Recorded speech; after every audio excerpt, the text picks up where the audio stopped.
매일 아침 책 읽기로 하루를 시작하는 행복 습관, 미라클 독서입니다. 오늘 함께 읽어볼 책은 디지털 신세계 메타버스를 선점하라. 앞으로 인류가 살아갈 가상세계를 위한 새로운 경제 패러다임. 짜오거동, 이환환, 쉬옌중 지음, 정준옮김, 김정희 감수, 미디어 숲에서 펴낸 책입니다.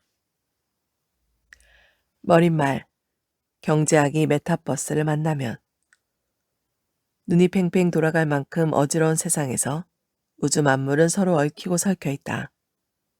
그러므로 이론을 연구하고 규칙을 찾아내려면 다음 몇 가지 조건을 지켜야 한다. 하나, 합리적으로 취사 선택해야 한다. 만물이 얽히고 설킨 상황에서 가장 대표적이고 진보적이면서도 파격적으로 변한 전형적인 사례를 추출해내야 한다. 둘, 이런 사례를 연구하면서 원자 수준에 더 이상 분할할 수 없는 구성 요소를 찾는다. 이런 요소 자체의 특징과 요소 사이의 관계를 연구하고 더 나아가 원자 조직을 정의한다. 셋, 다시 전체의 문제로 돌아온다. 전체의 문제는 전체 속에서 풀어야 한다. 연구 끝에 내린 결론이 시간과 다른 요소의 검증을 통과할 수 있는지 살펴본다. 메타버스 경제는 디지털 경제의 모범 모델이다. 메타버스를 파고들면 신자유주의 경제학과 신제도주의 경제학을 계승한 모든 경제학자를 포함해 전통 경제학과는 완전히 다른 결론을 얻을 수 있다. 비록 메타버스 경제가 전통 경제학의 여러 원칙을 완전히 뒤집었다고 할 수는 없지만 완전하면서도 진보적인 경제학 체계가 구축되고 있다. 메타버스 경제학의 진보성은 메타버스를 누리는 과정에서 발견되는 특수성에 있다. 메타버스는 완전하면서 자기 모순이 없는 경제체계로 오직 가상세계에서 제품의 생산과 소비, 전 과정이 이루어진다. 제품의 속성 측면에서 보자면 메타버스 경제학은 전통 경제학과 마찬가지로 비슷한 수요 공급의 원칙을 따른다. 그러나 제품이 생산되고 소비되는 일련의 과정을 보면 결이 완전히 다르다. 메타버스 속 제품은 메타버스 안에서만 만들어지고 소비된다. 이를 심층적으로 분석하면 결국 0과 1의 순열 조합이다. 어떤 의미에서 보자면 메타버스의 제품은 현실 세계에서 벗어나 단독으로 존재한다고 볼 수도 있다. 메타버스의 특성에 근거해 경제를 두 종류로 나눌 수 있다. 하나는 실물 상품을 주요 연구 대상으로 하는 전통 경제이고 다른 하나는 디지털 제품을 주요 연구 대상으로 삼는 메타버스 경제이다. 디지털 경제는 디지털 요소가 가장 중요한 생산재가 되는 경제 활동이다. 전통 경제는 디지털 경제 방향으로 발전하고 있으며 디지털 경제에서 가장 역동적이고 철저하면서도 급격히 변하고 있는 부분이 바로 메타버스 경제이다. 따라서 메타버스 경제에 담긴 경제 규칙은 보편성을 지닌다. 오랜 세월을 거치면서 전통 경제학 연구는 길을 잘못 들어 보수적이고 폐쇄적인 틀에 갇혀버렸다. 전통 경제학자는 IT 기술이 불러온 변화에 눈과 귀를 닫고 사회의 변화가 가장 극심한 분야에서는 거의 모두 입을 닫았다. 반면 미래학자는 목소리를 높이기 시작했다. 이미 세계의 변화를 설명한 능력을 상실한 전통적 서양 경제학이 어떻게 미래를 예측할 수 있겠나? 어불성설이다.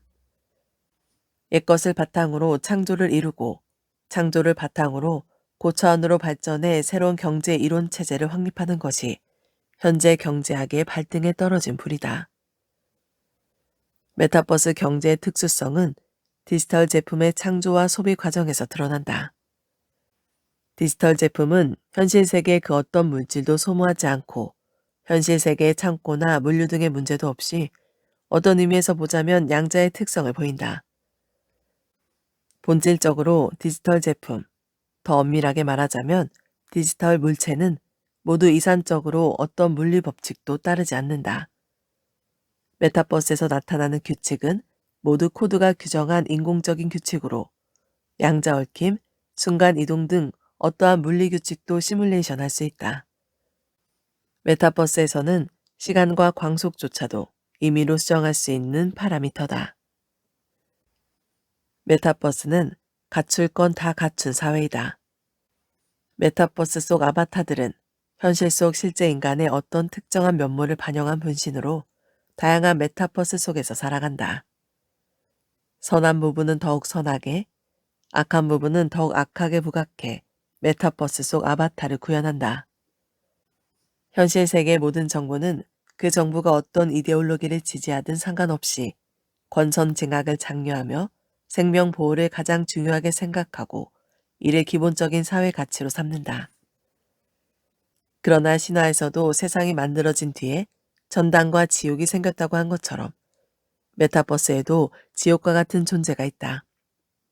이 문제에 관해서는 5장에서 자세히 다룰 것이다. 메타버스는 자연스럽게 원자성을 지닌다. 모든 물품, 관계, 규칙이 결국은 이진법 코드 0과 1의 순열 조합 속에 드러난다.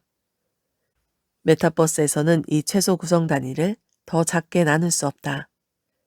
그러나 현실 세계에서는 다르다. 쪼갠 것을 다시 쪼개는 과정을 반복하다가 원자를 발견했는데 원자는 양성자, 중성자, 전자로 구성되어 있었다.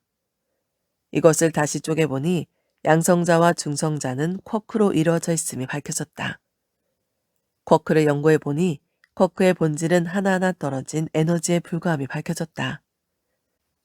과학자들은 끈으로 쿼크를 묘사하기 시작했다. 그렇다면 끈은 무엇으로 설명할 수 있을까? 끈 이론에서 보면 우주는 몇 가지 끈이 다양한 진동 방식으로 구성한 화려한 알곡일 뿐이다. 우주와 메타버스 중에서 더 진실한 존재는 과연 무엇일까?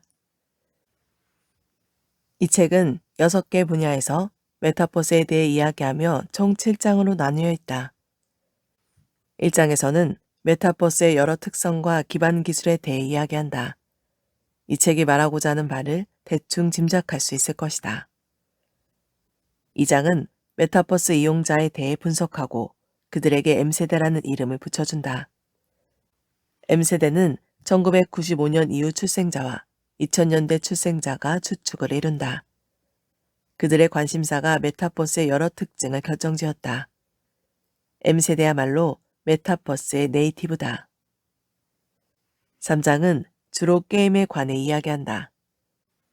게임은 메타버스 초기 형태로 가시화된 형식으로 메타버스의 특징을 구현할 수 있다. 해상도, 지연시간, 몰입감을 개선하려는 게임 업체의 부단한 노력은 통신, 3D 기술, 알고리즘 발전의 원동력이 되어왔다. 더 중요한 점은 게임의 발전을 참고해 다른 업계도 메타버스로 향하는 길을 찾을 수 있다는 사실이다. 물론 업계에 따라 난이도가 다르고 기술 발전의 순서도 다를 테지만 생각의 진전은 발걸음을 맞춰야 할 것이다. 4장에서는 메타버스 경제학에 관해 이야기한다. 메타버스 경제학이 디지털 경제에서 가장 활력 넘치고 전망이 맑다는 사실과 전통 경제와 다른 메타버스 경제의 주요 특징을 설명하면서 전통 경제학을 금과 옥조로 여기는 관점에 분명한 반박을 보인다. 5장에서는 메타버스 관리 문제를 이야기한다. 메타버스에 정부와 비슷한 기구를 만드는 것은 불가능한 일이다. 자치만이 유일한 해결책으로 보인다. 악의 공감대가 형성되거나 대규모 재난이 발생했을 경우 대처 방안은 아직 합의되지 않았다. 그래서 메타버스 관리 모델에 관해서는 여전히 길을 찾는 중이다. 기술은 빠르게 발전하는데 관리 모델에 대한 탐색은 현실 세계의 마찰 속에서 지지부진한 모습을 보이고 있다. 6장에서는 초대륙이라는 이름으로 메타버스의 기반 시설에 관해 이야기한다. 이 장은 물리적 측면에서부터 소프트웨어, 데이터, 규칙, 애플리케이션 측면에까지 다양하게 이야기를 풀어나간다. 7장에서는 기술이 산업과 사회에 미치는 영향을 이야기한다. 디지털 기술은 현재 체계적으로 인간의 뇌, 몸통과 더 긴밀하게 융합하고 있다. 포스트 휴먼 사회와 규소 생명체 사회가 디지털 기술의 거대한 파도 속에서 한 발 한 발 현실이 되어가고 있다. 이런 상황에서 인류는 VR, AR 등 기기의 힘을 빌려 다양한 메타버스 사이를 자유롭게 오간다. 이 책이 세상의 빛을 보기까지 한 달이 조금 넘는 시간이 걸렸다. 촉박한 시간 탓에 완성도 면에서 독자들에게 부끄럽다. 들렸거나 부족한 부분이 있다면 기탄 없이 지적해 주길 바란다. 메타버스는 진화를 중시한다. 이 책은 메타버스와의 첫 만남일 뿐이며 앞으로 진화하면서 차츰 완벽을 찾아가길 바란다. 좌우거둥 6장 메타버스의 초대륙을 선점하라. 초대륙은 숙명적으로 거물의 게임이며 거물이 되는 유일한 기준이 될 것이다. 메타버스에는 새로운 초대륙이 자라고 있다. 가장 가능성이 큰 두 후보는 화웨이에서 개발한 크로스 플랫폼 운영체제인 훅먼과 이더리움이다. 전자는 소프트웨어로 만물을 생성하고 후자는 디지털로 만물을 생성한다. 초대륙은 메타버스의 기반 시설로 물리층, 소프트웨어층, 데이터층, 규칙층, 애플리케이션층을 포괄한다. 이 5개 계층은 서로 영향을 미치고 발전을 촉진하며 함께 진화한다. 메타버스에서 한 발 물러나 전통 산업의 업그레이드와 디지털 전환을 살펴보면 모두 자체적으로 초대륙을 건설해야 하며 산업의 측면에서 기업을 생각해야 함을 깨닫게 된다. 그들의 초대륙이 바로 생태 운영 플랫폼 EOP다. 콜럼버스가 발견한 신대륙은 유럽의 세력 확장을 위한 공간을 마련해 주었다. 그 후 수세기에 걸친 세계 세력 판도의 변화는 모두 대항해 시대 신대륙의 발견에서 시작된 것이다. 초대륙은 2개 이상의 대륙괴나 대륙이 붙어있는 것을 일컫는 지리학 용어이다. 유라시아 대륙은 초대륙으로 아시아 대륙괴와 유럽 대륙괴가 붙어있다. 아주 오랜 옛날의 지질 시대에 두 대륙괴가 부딪혀 하나로 합쳐지면서 오늘날과 같은 구도를 형성했다. 메타버스에서의 초대륙은 디지털 창조, 디지털 자산, 디지털 거래, 디지털 소비 등 기본 요소를 제공한 플랫폼을 가리킨다. 이 네 요소를 포괄하는 플랫폼이 바로 메타버스의 초대륙이다. 초대륙은 결코 학술 용어가 아니며 전혀 엄밀하지 않지만 거물들이 패권을 다툴 방향을 가리킨다. 메타버스의 지배자가 되려면 반드시 초대륙을 세워야 한다. iOS가 애플이고 안드로이드가 구글인 것처럼 말이다. 응용 소프트웨어에서 위챗은 글과 그림 시대의 초대륙이었고 틱톡은 쇼폼 동영상 시대의 초대륙이었다. 메타버스 시대에는 새로운 초대륙이 탄생할 것이다. 디지털 세계에서 초대륙의 특징을 가장 많이 지닌 것은 이더리움이다. 게임에서는 로블록스 플랫폼을 초대륙으로 꼽을 수 있다. 초대륙의 경계가 디지털 시장의 경계. 인간의 창의력은 무한하지만 그것을 펼칠 수 있는 무대는 여전히 부족하다. 인간의 욕구도 밑빠진 독처럼 무한하지만 이를 충족시킬 도구 역시 부족하다. 다행히 스마트폰의 보급, 5G 네트워크 구축, 웨이보, 유튜브, 틱톡 등 플랫폼의 등장으로 평범한 사람도 자신을 드러낼 무대가 생겼다. 틱톡의 하루 평균 이용자 수는 7억 명에 달한다. 개방적인 플랫폼에 이용자의 창조가 더해져 불가사의한 힘을 만들어낸 것이다. 지금 이 힘이 세상의 판도를 바꾸고 있다. 틱톡 플랫폼에는 2,200만 명이나 되는 크리에이터가 있다. 틱톡이 발표한 데이터는 이보다 더 구체적이다. 2021년 3월 8일, 틱톡은 2021 틱톡 여성 데이터 보고를 발표했다. 보고에 따르면 지난 1년 동안 틱톡 여성 이용자는 총 2,135만 개의 연애 영상을 업로드했고 이와 관련된 영상 5,306만 개를 업로드했으며 플랫폼으로부터 직접 수입을 얻은 여성은 1,320만 명에 달했다. 글로벌 경영 컨설팅 업체 엑센처 조사 데이터에 따르면 중국에서는 20대에서 60대 사이 여성 소비자 4억 명이 10조 위안, 하나로 약 1,800조 원에 달하는 소비 지출을 장악하고 있다고 한다. 만약 남성을 포함시킨다면 이 숫자는 배로 뛸 것이다.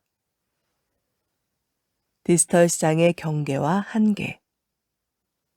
현실 세계에서는 대규모 공동시장을 형성하는 데 수많은 제약이 따른다.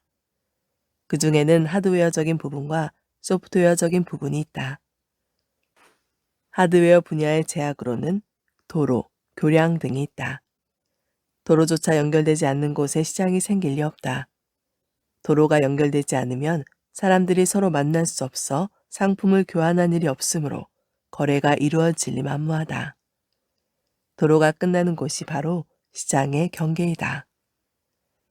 소프트웨어 분야도 하드웨어 못지않게 중요하다. 소프트웨어적 제약의 관건은 사실 거래에 드는 비용을 끊임없이 줄여나가는 것이다. 다행히 2000여 년 전 진시황이 문자의 통일, 도량형의 통일, 수레바퀴 간격의 통일, 세수 기준 통일 등 이 분야의 수많은 문제를 해결했다. 마찬가지로 디지털 세계에서도 광 케이블이 끝나는 곳에 디지털 시장의 경계가 있다. 광 케이블 브로드밴드는 도로와 비슷한 점이 있다. 서로 다른 브로드밴드는 서로 다른 디지털 시장을 제약했다. 2G 네트워크 시대였다면 동영상을 매체로 한 전자상 거래는 아무리 길을 써도 발전할 수 없었을 것이다. 이 모든 것은 기반 시설의 중요성을 시사한다. 디지털 시장에는 대규모 디지털 기반 시설을 투입해야 함을 이야기하는 것이다. 사실 시장은 늘 많은 돈을 필요로 한다. 시장을 건설하는 데도 막대한 자본이 필요하고 시장의 정상적인 운행을 유지하는 데도 상당한 자본이 들어간다. 인류는 물물 교환을 해야 기본적인 생활을 유지할 수 있다. 그러나 단순한 물물 교환을 시장이라는 거대한 체제로 키우고 이 거대한 체제를 교역 중심으로 만들려면 엄청난 비용을 지불해야 한다.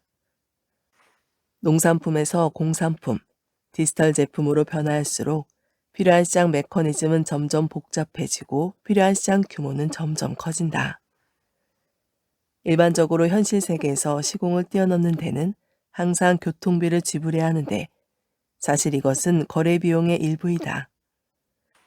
디지털 세계는 시공간의 한계를 뛰어넘었기에 먼 거리를 운송하느라 고생할 필요가 없어졌지만 그 대신 기술 제한이 걸림돌이 되었다.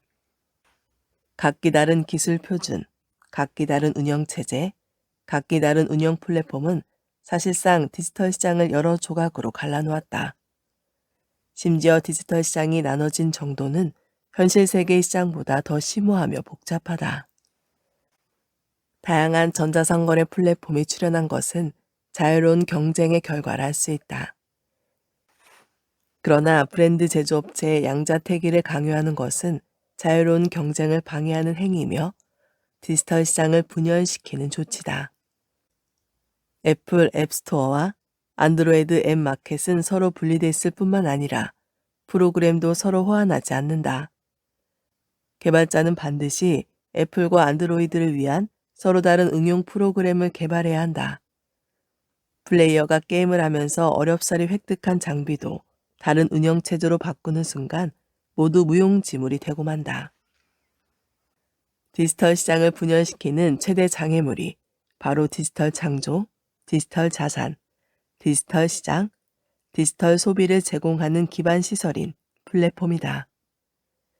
우리가 창조할 수 있는 디지털 시장의 규모는 공동 플랫폼을 구축할 수 있는 능력에 달려 있다. 창조는 어디에서 비롯되는가? 대개 혼돈의 경계에서 창조가 시작된다. 체계 이론의 관점에서 보면 창조는 해일처럼 솟구쳐 나오는 것이다. 머릿속의 생각이 파도처럼 한시도 멈추지 않고 찌솟았다가 꺼지기를 반복하는 것처럼 창조도 역시 같은 구조를 반복한다. 솟구쳐 나와 공명하고 돌변하는 것이 창조의 메커니즘이다. 무엇이 창조될지를 예측하기란 불가능하다.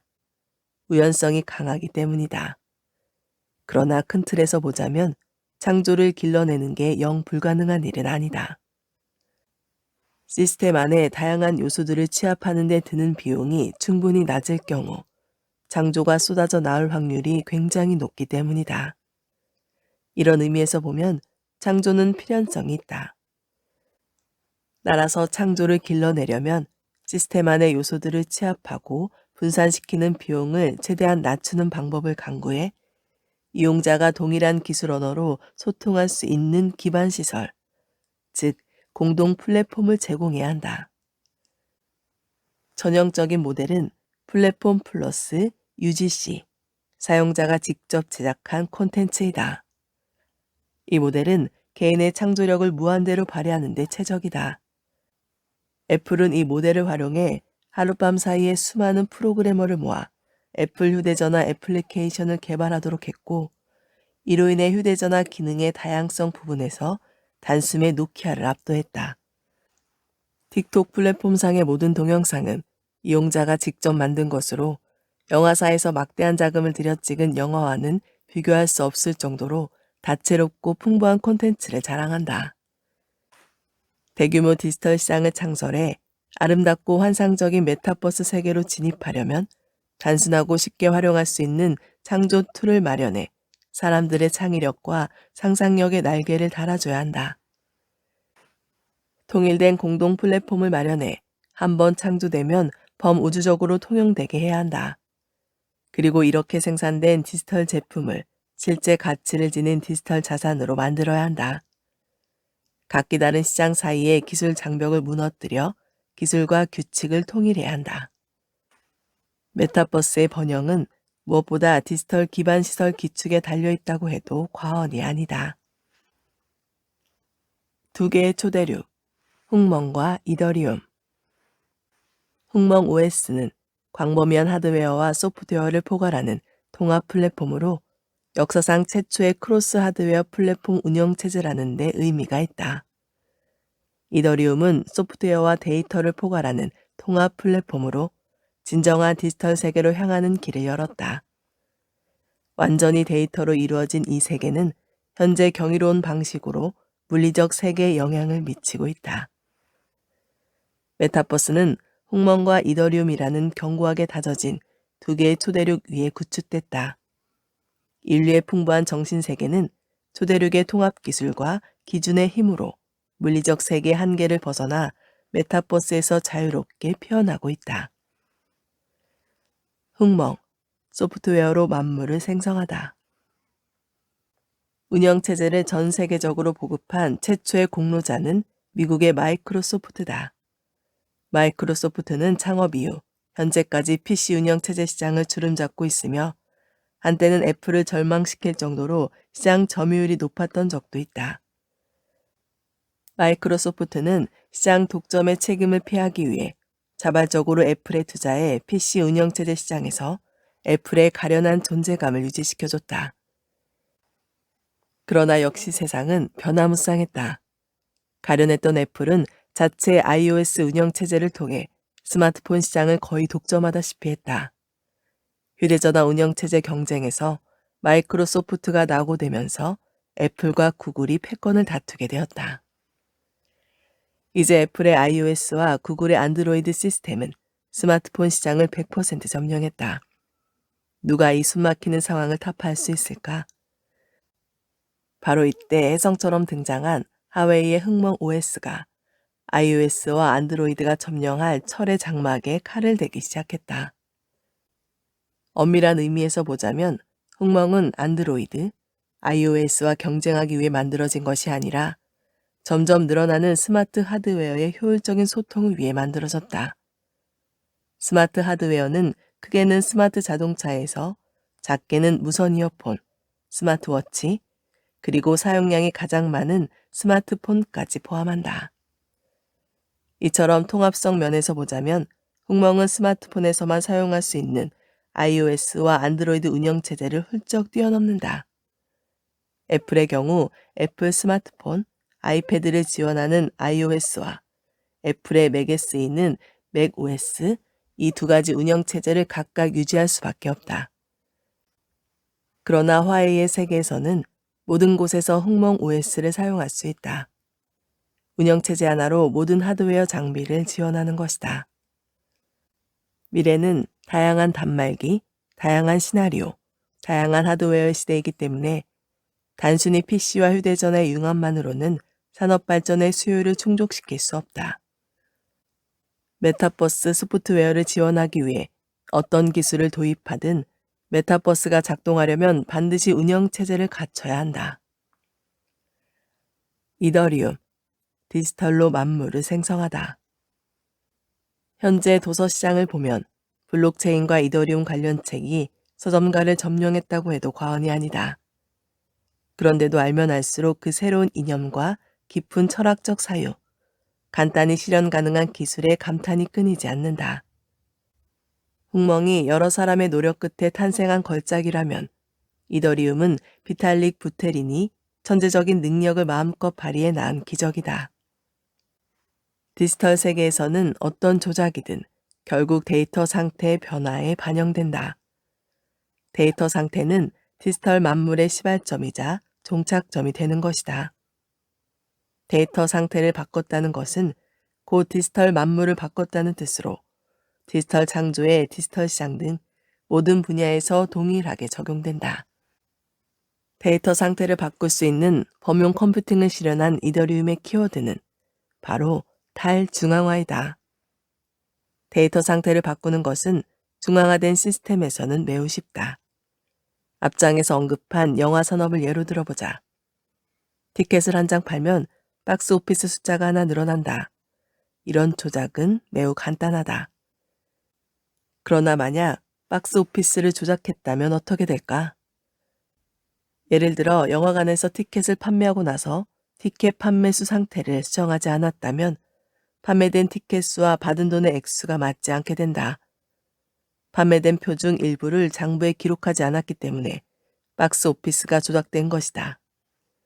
이는 당연히 영화관에는 이득이고 영화 제작사와 배급사에는 손실이다. 중앙화된 매표 시스템은 사람의 관리 감독이 필요하다.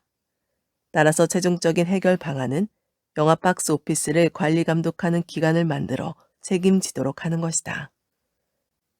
하지만 관리 감독 부분을 설립하는 데는 큰 비용이 들고 이는 결국 업계가 부담해야 하기에 시장 거래 비용이 증가할 수밖에 없다. 이에 비해 디지털 세계에서는 관리 감독 부분을 설립할 수 없다. 따라서 장부 기록 노드의 임의 데이터 상태 수정 행위를 근절하는 것이 필수 해결 과제가 된다. 다행히 이 문제는 블록체인 1.0 시대의 효과적인 해결 방안을 찾았다. 해시레이트를 통해 증명한 컨센서스는 중앙 집중화된 장부 기록 관리 감독 기구가 없더라도 정확한 기록과 유변조 방지를 보장한다. 이더리움은 여기서 한 걸음 더 나아갔다. 비트코인은 단순히 거래 정보만 기록했지만 이더리움은 기록하고 싶은 정보를 기록할 수 있고 프로그래밍을 통해 실현할 수 있었으며 탈중앙화 컨센서스를 계승 및 발전시켰다. 2009년 비트코인이 발행된 이래 블록체인 세계는 빠르게 발전했는데 그 중에서도 이더리움의 발전 추세가 무서웠다. 탈중앙화된 범용 컴퓨팅 플랫폼을 구축한 뒤 각종 탈중앙화 응용층이 우후죽순 생겨났는데 대표적인 것이 디파이와 NFT다. 비트코인은 디지털 세계에서 P2P 지불이 가능하다는 것을 증명했다.